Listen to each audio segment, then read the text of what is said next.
Good evening sister सना।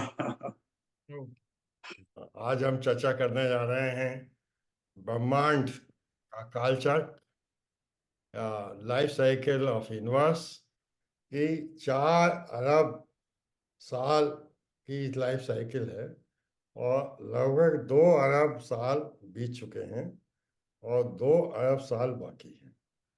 तो सृष्टि के बीचों बीच में हम लोग खड़े हुए हैं और आज की तारीख में जिस तरह के हथियार पड़ोसी देशों के पास हैं और जिस तरह का माहौल है, उससे ये लगता जरूर है कि अ, भयंकर पहले आएगी, ये सृष्टि खत्म होगी, ये जरूरी नहीं है। मगर कष्ट बढ़ने की संभावना मुझे निश्चित रूप से दिखाई देती है। बेसिकली वैदिक ज्ञान है, जो हमारा जो वैदिक थ्योरी है या जो वैदिक का कॉस्मोलॉजी है, उसके बारे में हमारी चर्चा फोकस रहेगी। वैसे डॉक्टर साहब, मॉडर्न जो कॉस्मोलॉजी है वो तो ये कहती है कि 13.8 बिलियन ईयर्स पहले बिग बैंग थ्योरी हुई थी और अनंतो गत्वा ये जो यूनिवर्स है एक्सपेंड होती जा रही है हीट की वजह से। One day it will finish. सृष्टि की जो काल चक्र है ये प्योर मैथमेटिकल कैलकुलेशन पर है, जो कि ये ऋषि मुनियों ने अनुसंधान के करके इन्होंने ये पूरा बनाया है। तो और ये जो हमारे जो इसमें आएंगे, जो भी सृष्टि की काल चक्र है, वो बिग बैंग थ्योरी और बाकी थ्योरी के अलावा बहुत डिफरेंट होंगे। तो सबसे पहले जो सभी प्रतियोगियों को और एवं दर्शकों को मेरा अभिनंदन। आज का विषय है सृष्टि अर्थात ब्रह्मांड का काल चक्र। सन 2023 के दिसंबर माह में महाभारती के मंच पर ही मैंने सृष्टि की उत्पत्ति के विषय पर अपने विचार व्यक्त किए थे। तो मित्रों, सभी प्रतिभागियों एवं दर्शकों को मन में कभी ना कभी तो यह विचार अवश्य आया होगा कि सृष्टि की उत्पत्ति से पहले यहाँ पे क्या था। तो इसका उल्लेख ऋग्वेद के 10वें मंडल के 129वें सूक्त, जिसे हम नासदीय सूक्त भी कहा कहते हैं, उसमें किया गया है, जो कि इस प्रकार है।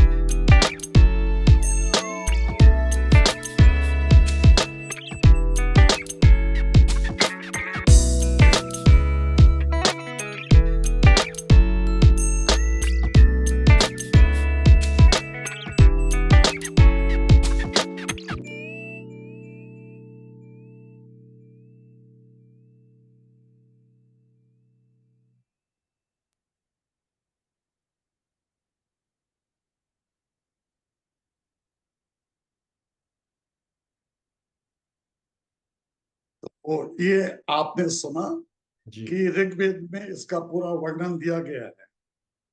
अब ब्रह्मांड के बनने से पहले वह अपने मूल पदार्थ अर्थात फंडामेंटल मैटर के रूप में था, जैसा कि मैंने सृष्टि की उत्पत्ति वाले वीडियो में बताया था। और इस मूल पदार्थ को हम प्रकृति कहते हैं। तो ये थोड़ा सा रिवीजन है कि प्रकृति के गुण क्या क्या थे। तो सबसे पहले आप देखेंगे कि जो प्रकृति के गुण हैं वो शाश्वत, यानी कि हमेशा रहा है और रहेगा, अनंत काल तक रहेगा और अनंत काल से ही रहा है। प्रकृति क्रियाहीन है, जिसका मकसद मालूम वो है कि ये इसमें कोई भी एक्टिविटी नहीं, और प्रकृति अग्राह्य इंद्रिय है, जिसको कि पांचों इंद्रियों से भी हम उसको डिटेक्ट नहीं कर पाते, ना कर सकते हैं। तो प्रकृति अव्यक्त है, यानी कि जिसका कभी जन्म नहीं होता और ना ही ये समाप्त होती है, और इसे तो ईश्वर की ने प्रकृति को भी नहीं बनाया है। ये ईश्वर से पहले से ही प्रकृति रही है। प्रकृति स्वाभाविक अवस्था है, यानी कि प्रधान जड़ तत्व, जिसको कि बोलते हैं हम इनएक्टिव स्टेट में है, और प्रकृति सत्व है, यानी कि काल्पनिक नहीं है। और मैंने जैसे पहले वाले वीडियो में बताया था कि जो संस्कृत के 64 अक्षर निष्क्रिय रूप में बिखरे हुए हैं प्रकृति में, तो जैसे मैंने बताया था कि इसके जो फंडामेंटल जो स्टेट है प्रकृति का, ना तो इसमें कोई चार्ज है, ना कोई मैस है, ना कोई टाइम है, ना टेम्परेचर है, ना फोर्स है, ना एक्टिविटी है, ना वाइब्रेशन है। और महर्षि वशिष्ठ के अनुसार समस्त वेद जो मंत्र हैं 64 अक्षरों के रूप हैं, और इन्हीं वैदिक मंत्रों और वैदिक छंदों से पूरी सृष्टि बनी हुई है। यानी कि हमारे यहाँ वैदिक विज्ञान में ये कहा गया है कि वैदिक मंत्रों से और वैदिक छंदों से पूरी सृष्टि बनी हुई है। तो जब कहा जाता है कि जब ब्रह्मा जी के मन में कामना या इच्छा उत्पन्न हुई कि जीव के लिए सृष्टि की संरचना की जाए, तब ब्रह्मा जी ने ब्रह्मांड की रचना की प्रक्रिया आरंभ करने के लिए सर्वप्रथम प्रकृति में निष्क्रिय रूप में पड़े 64 अक्षरों में से 3 अक्षरों, यानी अ, उ और एम में वाइब्रेशन उत्पन्न किया, और जो मंत्र सक्रिय हुआ था वो ये है।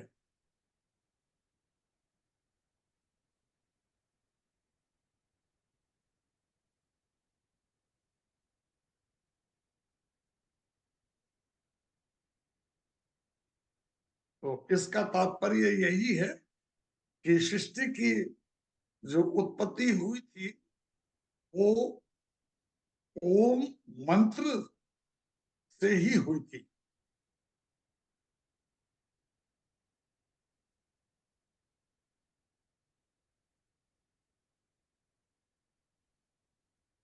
तो आगे बढ़ने से पहले मेरा आप सभी से निवेदन है कि ज्यादा से ज्यादा लोग इस वीडियो के लिए लाइक बटन दबाएं, अपने सभी मित्रों को शेयर करें, और माँ भारती चैनल को सब्सक्राइब अवश्य करें, और हमारे उत्साह को बढ़ाने में योगदान करें। तो सृष्टि की उत्पत्ति कैसे हुई, इसकी जानकारी प्राप्त होने के पश्चात अब आपके मन में अवश्य ही ब्रह्मांड के जीवन चक्र के बारे में जानकारी की जिज्ञासा तो होगी ही, कि पहला है कि सृष्टि का कुल जीवन काल कितना है, यानी कि सृष्टि की पूरी उम्र कितनी है। दूसरा प्रश्न आपके मन में आएगा वो है कि सृष्टि के कितने वर्ष बीत गए हैं, यानी कि आज के दिन सृष्टि की उम्र कितनी है। और जो तीसरा प्रश्न जो आपके मन में आएगा वो है, सृष्टि की आयु कितनी शेष है, यानी कि पूरा जीवन काल में से कितना काल बीत चुका है और अभी सृष्टि की कितने वर्ष शेष हैं। तो अभी ये मैं समय गणना तंत्र के बारे में कुछ बताना चाहता हूं, क्योंकि ज्यादातर लोगों को इसका नहीं पता और यही हमारे आगे कैलकुलेशन में काम आएंगे। जैसे कि एक काष्ठा सेकंड का 34,000वां भाग होता है, एक त्रुटि सेकंड का 300वां भाग होता है, दो त्रुटियां मिला के एक लव होता है और एक लव बराबर एक क्षण होता है, 30 क्षण एक विपल होता है और 60 विपल एक पल यानी कि 24 सेकंड होते हैं। और जो 60 पल हैं वो एक घड़ी के बराबर है। जो हमारे हिंदू सनातन में एक घड़ी को 24 मिनट का कहते हैं। 2.5 घड़ी मिला के एक होरा बनता है, यानी कि घंटा, एक घंटा। 3 होरा के एक प्रहर होते हैं और हमारे संस्कृत में जो सनातन धर्म के कैलेंडर में 8 प्रहर होते हैं, जो कि पूरा एक दिवस बनाते हैं, और 24 होरा एक दिन बनाते हैं। तो इसी के अनुसार जो जिसको कहते हैं कि सृष्टि संवत के अनुसार एक अहोरात्र यानी कि एक दिन 30 मुहूर्त के बराबर होता है, और एक महीना 30 दिन का, एक वर्ष 360 दिन का होता है। 100 वर्ष एक शताब्दी कहलाती है, 10 शताब्दी एक सहस्राब्दी कहलाती है, और 432 सहस्राब्दी एक युग के बराबर है। एक युग जो कि 4,32,000 साल का होता है। तो अब हम ये कह सकते हैं कि हमारा जो एक वर्ष होता है, यानी कि धरती का एक वर्ष एक देव दिन का बराबर होता है। यह देव दिन ब्रह्मा के दिन से बिल्कुल अलग है। यह देव दिन देवी देवताओं का जो दिन होता है। और इसी प्रकार हमारे 360 वर्ष एक देव वर्ष के बराबर होते हैं। 12,000 देव वर्ष एक चतुर्युगी होती है। जो एक चतुर्युगी में 4 युग होते हैं, जैसे अभी मैंने बात बताया था कि एक युग में 4,32,000 वर्ष की होती है। तो एक चतुर्युगी में 4 युग होते हैं, जो कि सतयुग, त्रेता युग, द्वापर युग और कलयुग। अब इन चारों युगों के बारे में जान लेते हैं कि इनकी अवधि कितनी होती है। जैसे कि सतयुग की कुल आयु 17,28,000 साल की होती है। एक त्रेता युग 12,96,000 वर्ष की होती है। एक द्वापर युग 8,64,000 वर्ष का होता है, और एक कलयुग 4,32,000 वर्ष का होता है। यानी कि एक चतुर्युगी 43,20,000 वर्ष की। मुझे मालूम है कि ये सब आंकड़े आपको याद करने में मुश्किल आएगी, इसलिए मैं इनको बार बार याद दिलाने के लिए रिपीट करता रहूंगा। तो अब हम आते हैं कि सृष्टि की कुल जीवन चक्र क्या है। जैसे मैंने पहले भी बताया था कि एक चतुर्युगी 43,20,000 साल की होती है, और 1000 चतुर्युगी मिला के एक ब्रह्म का दिन होता है, जिसको एक कल्प बोलते हैं। यानी कि एक ब्रह्म दिन 4 अरब 32 करोड़ वर्ष का होता है। प्रलय भी इतना ही रहता है जिससे एक ब्रह्म रात्रि कहते हैं। तो यानी कि एक ब्रह्म दिन के बराबर ही ब्रह्म रात्रि भी उतनी ही होती है, जिसको कि हम प्रलय कहते हैं। तो जैसा हमने अभी तक गणना की है कि सृष्टि का कुल जीवन चक्र है 1000 चतुर्दशी, और जो कि एक ब्रह्म दिन के बराबर है। तो इसका तात्पर्य यह है कि सृष्टि का जीवन चक्र 1000 चतुर्युगी है, जो कि 4 अरब 32 करोड़ वर्ष आता है। 4 अरब 32 करोड़ वर्ष। अब जो है हम टोटल लाइफ स्पैन, यानी कि सृष्टि का कुल जीवन काल कितना है, इसको कैलकुलेट कर, जैसा मैंने पहले बताया था कि हमारा एक वर्ष एक देव दिन के बराबर है, हमारा 360 वर्ष एक देव वर्ष के बराबर है, और 12,000 देव वर्ष एक चतुर्युगी के बराबर है, और एक चतुर्युगी 4 युगों के बराबर है। यानी कि एक चतुर्युगी 43,20,000 वर्ष की होती है। तो सृष्टि का कुल जीवन चक्र जो होता है वो 1000 चतुर्युगी के बराबर होता है, जैसे कि अभी हमने कैलकुलेशन किया था। पर इन 1000 चतुर्युगी में से 6 चतुर्युगी सृष्टि के बनने में और नष्ट होने में लगते हैं, यानी कि 3 चतुर्युगी सृष्टि के बनने में लगते हैं और 3 नष्ट होने में लगते हैं। तो यानी कि सृष्टि का कुल जीवन काल 1000 चतुर्युगी में से 6 चतुर्युगी अगर हम निकाल दें तो कुल मिला के 994 चतुर्युगी बनती है। कहने का मतलब है कि सृष्टि का कुल जीवन काल 994 चतुर्युगी है, जिसको कि अगर हम कैलकुलेट करेंगे कि वो 4 अरब 29 करोड़ 40 लाख 80 हजार साल इसका सृष्टि का जीवन काल है। तो उसी का ये समरी है कि जीवन काल 994 चतुर्युगी यानी कि 4 अरब 29 करोड़ 40 लाख 80 हजार वर्ष।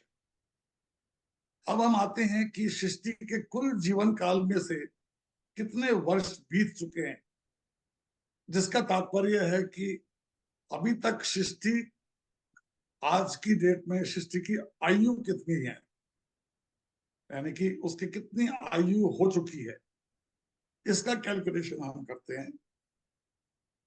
जैसा कि मैंने कहा था कि सृष्टि का कुल जीवन काल जो है वो 994 चतुर्युगी के बराबर है, और 994 चतुर्युगी को 14 मनवंत्र में बांटा गया,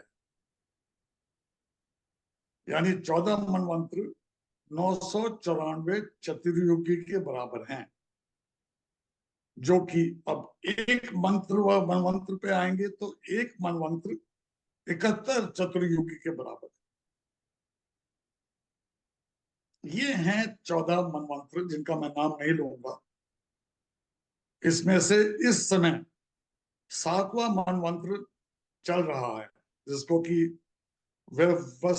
वैवस्वत कहते हैं।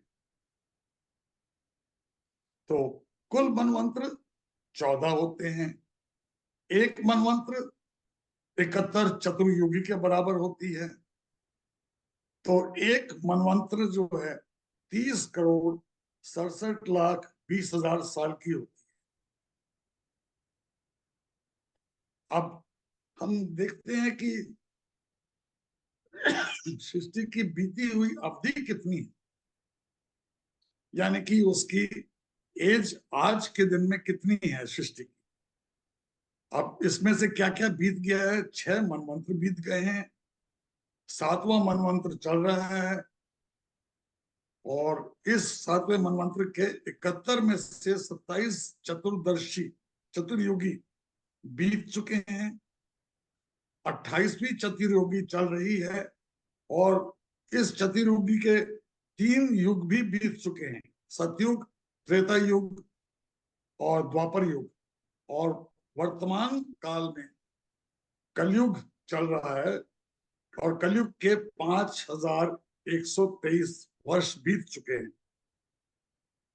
तो जब कलयुग समाप्त हो जाएगा तो दोबारा से सृष्टि की वो मतलब काल चक्र शुरू हो जाए।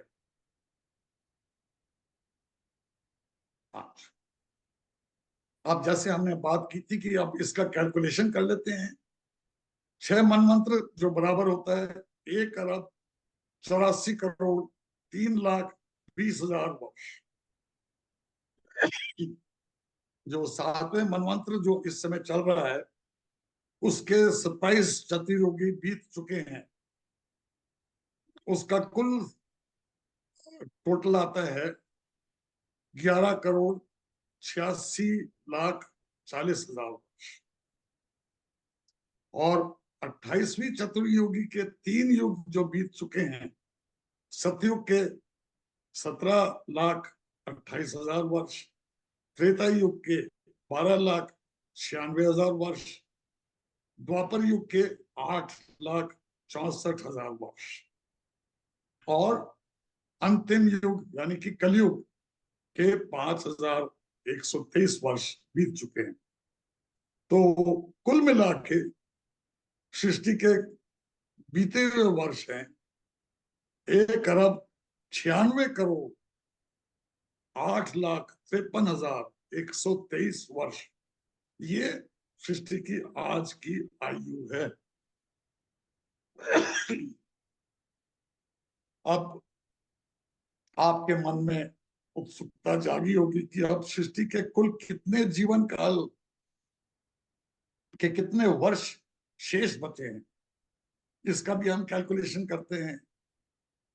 तो रिवीजन के लिए जैसे मैंने बताया था कि मैं बीच बीच में रिवाइज कराता रहूंगा, जिससे कि आपको ये याद रहे कि सृष्टि का कुल जीवन काल 994 चतुर्युगी का होता है। 994 चतुर्युगी के ये 14 मनवंत्र के बराबर होते हैं, और एक मनवंत्र में 71 चतुर्युगी होते हैं, और एक चतुर्युगी में 4 युग होते हैं, सतयुग, त्रेता युग, द्वापर युग और कलयुग। और एक कलयुग जो होता है 4 लाख 32 हजार वर्ष, जिसमें से केवल 5123 वर्ष बीत चुके हैं। सो इसका मतलब है कि वर्तमान में जो चल रहा है वो 7वां मनवंत्र चल रहा है। 7वें मनवंत्र की 28वीं चतुर्युगी चल रही है, और 7वें मनवंत्र के 28वीं चतुर्युगी का कलयुग चल रहा है। तो जब इसकी गणना करेंगे कि 7वें मनवंत्र के 28वीं चतुर्युगी के कलयुग के जो बचे हुए वर्ष हैं वो 4,32,000 में से 5,123 दिन निकालेंगे तो 4 लाख, ये जरा सा स्लाइड बीच में आ गई है, कोई बात नहीं, 4,26,000 में 4,26,87,000 के करीब बैठता है। 7वें मनवंत्र के जो बचे हुए 43 चतुर्युगी, आपको जैसे बताया था कि एक मनवंत्र में 71 चतुर्युगी होते हैं, तो उसमें से 28 बीत चुके हैं, तो 43 चतुर्युगी बचे हुए हैं। वो उसका जो हम टोटल करेंगे तो वो हो जाता है 18,57,60,000। अच्छा, शेष मनवंत्र कितने बचे हैं? जैसे बताया था कि 6 मनवंत्र तो बीत चुके हैं, इस समय 7वां चल रहा है। तो 7 मनवंत्र के जो बचे हुए वर्ष हैं वो हैं 2 अरब 14 करोड़ 70 लाख 40 हजार वर्ष। तो इसका तात्पर्य यह है कि जब इसका पूरा हम सम करते हैं, जोड़ के देखते हैं, तो सृष्टि की कुल शेष आयु 2 अरब 33 करोड़ 32,26,877 वर्ष बनती है। तो अब आप इस बात को मानेंगे कि अभी हमारे सृष्टि की आयु बहुत बची है। जैसे आप हर टीवी में, यूट्यूब पर, सब जगह यही सुनते हैं कि अब प्रलय आने वाली है, प्रलय आने वाली है, सृष्टि खत्म हो जाएगी। ऐसा कुछ नहीं, अभी सृष्टि की आयु बहुत है। तो हम कंक्लूड करने के लिए आपको एक बार दोबारा से रिवीजन करा देते हैं कि एक चतुर्युगी बराबर होती है सतयुग, त्रेता युग, द्वापर युग, कलयुग, यानी कि 4 युगों। एक सतयुग 17,28,000 वर्ष का होता है। त्रेता युग 12,96,000 वर्ष का होता है। द्वापर युग 8,64,000 वर्ष का होता है। और कलयुग 4,32,000 वर्ष का होता है। तो अब कलयुग में 4,32,000 वर्ष में से सिर्फ 5,123 वर्ष ही खत्म हुए हैं। तो इसका तात्पर्य ये है कि कलयुग अभी बहुत लंबा चलेगा। तो यानी कि अगला जो चतुर्युगी आएगी वो अभी नहीं आएगी। तो कुल मिला के एक चतुर्युगी जो है 43,20,000 वर्ष की होती है। और कलयुग के 4,26,877 वर्ष अभी शेष है। तो अब आपको मैं रिवीजन के लिए मैं दोबारा इसका बताऊंगा कि सृष्टि की कुल जीवन चक्र 1000 चतुर्वेदी चतुर्युगी के बराबर थी, जिसमें से 6 चतुर्युगी सृष्टि के बनने और नष्ट होने में लगते हैं। तो अगर 1000 में से 6 चतुर्युगी हम निकाल दें तो सृष्टि का कुल जीवन काल आ जाता है। यानी कि सृष्टि का कुल जीवन काल 994 चतुर्युगी है, जो कि 4,29,40,80,000 वर्ष, ये चतुर्युगी सृष्टि का कुल जीवन काल है। और सृष्टि के जो बीते हुए वर्ष हैं वो 1,96,08,53,123 वर्ष बीत गए। तो हम अब अगर करेंगे कि सृष्टि की शेष आयु कितनी है, तो कुल जीवन काल में से बीते हुए वर्ष हम माइनस कर देंगे तो वो आती है 2,33,32,26,877 वर्ष। तो ये मैंने आपको पूरे काल चक्र के बारे में बताया है। मुझे मालूम है कि सबको बहुत कंफ्यूजन हो रहा होगा, क्योंकि बहुत बड़े बड़े फिगर्स हैं। तो शायद अगर आपको अधिक रुचि है इसके बारे में जानने के लिए, तो इस वीडियो को आप दोबारा देख सकते हैं, तिबारा देख सकते हैं, जिससे कि आपको पूरा कैलकुलेशन समझ में आ जाए। बस मैं यहीं पर अपनी वाणी को विराम देता हूं, और कोई भी प्रश्न हो आप पूछ सकते हैं। हाँ। डॉक्टर साहब, पहले तो बहुत साधुवाद आपको, और आपने बहुत मेहनत से जो प्रेजेंटेशन बनाया है उसका गेटअप भी बहुत ही प्रभावी है। और आपकी उम्र को देख के लगता नहीं है कि आप किसी भी तरह से टेक्नोलॉजी में या स्लाइड प्रिपरेशन में किसी भी तरह से लैग कर रहे हैं। This is very outstanding. Hindi लिखना और इस तरह का कंपोजिशन स्लाइड में देना, really it is very impressive. और जो आपका डाटा था, that is also very pertinent and very useful and must be very accurate also as per Vedic theory, I suppose. But doctor साहब, ये जितनी भी आपने बातें बताई, मैं नहीं समझता कि 1% हम में से जो भारतीय हैं, जिसमें चाहे जो जितना भी पढ़ा लिखा हो, इतनी चीजों को का ज्ञाता होगा। मैं कुछ रैपिड फायर क्वेश्चंस आपसे अपने दर्शकों के इंटरेस्ट के लिए पूछना चाहूंगा डॉक्टर साहब, हाँ जी। कि ये द्वापर और त्रेता युग लगभग 12 लाख और 8 लाख साल की अवधि एक जगह आपने चर्चा की है।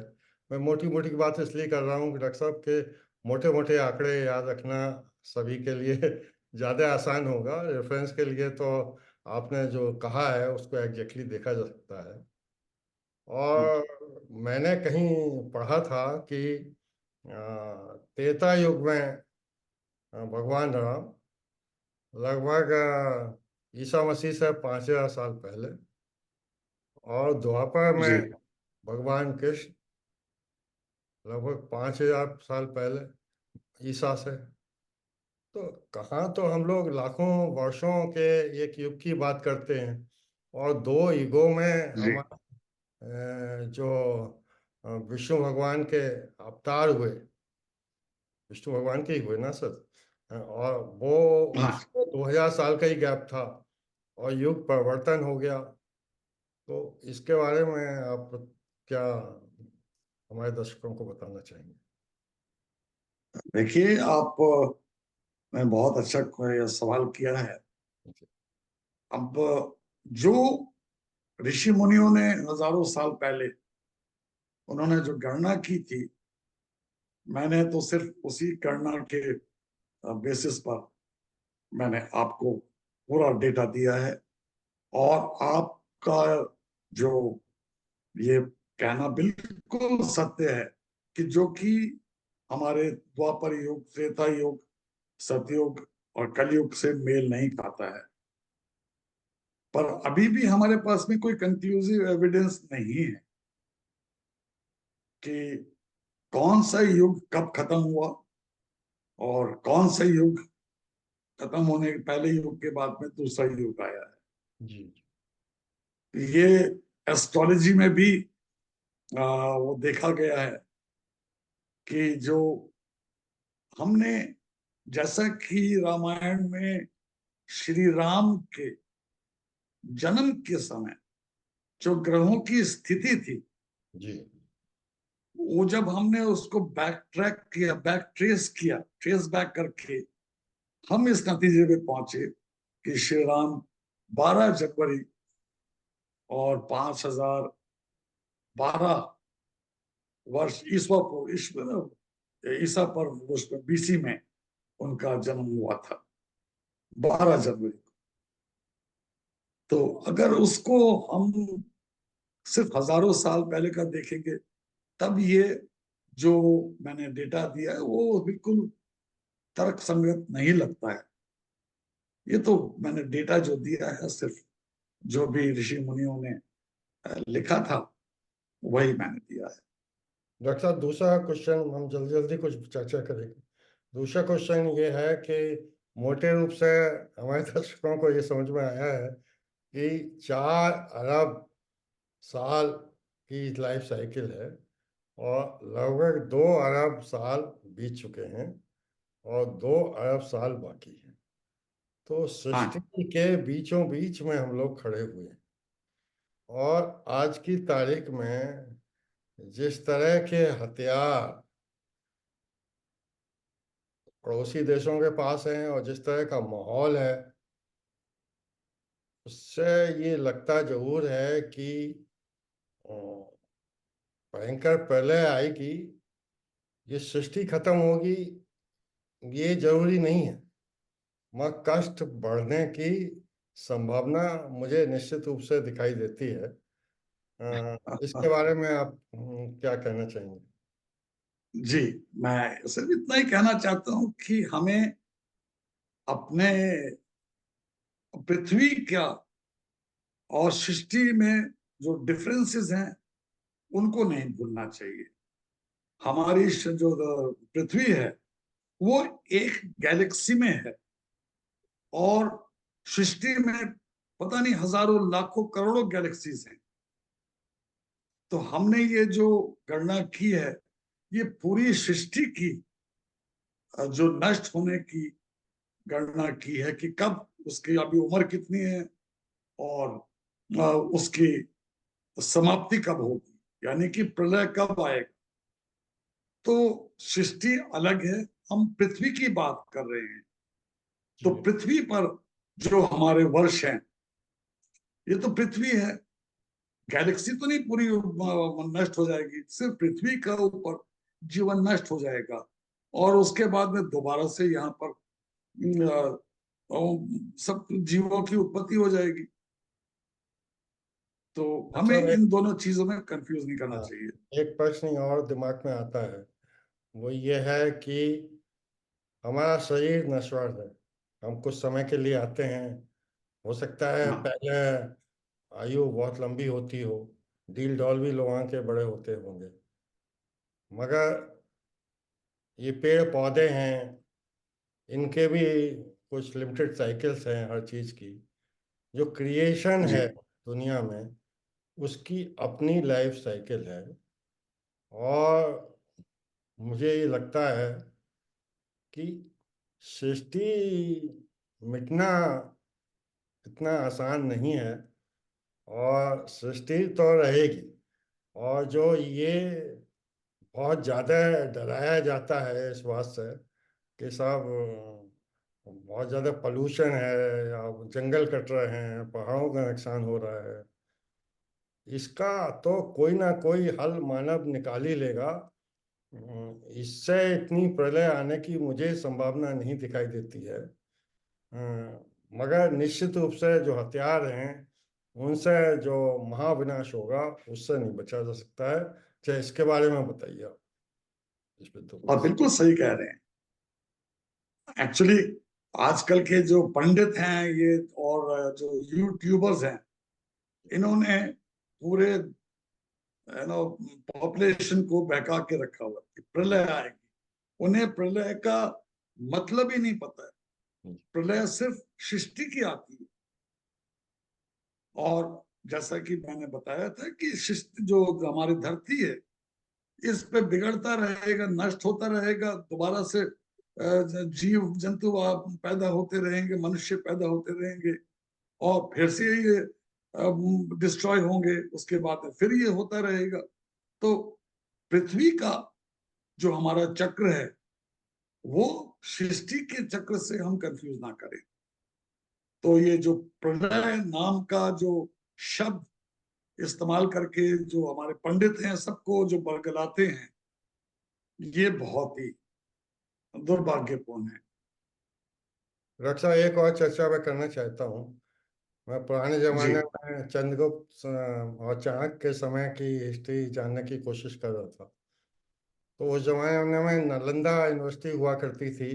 ब्राह्मणों को वहाँ भेजा जाता था कि आप जो राजनीतिक ज्ञान, क्योंकि ब्राह्मणों का काम होता था एडवाइस करना रहता,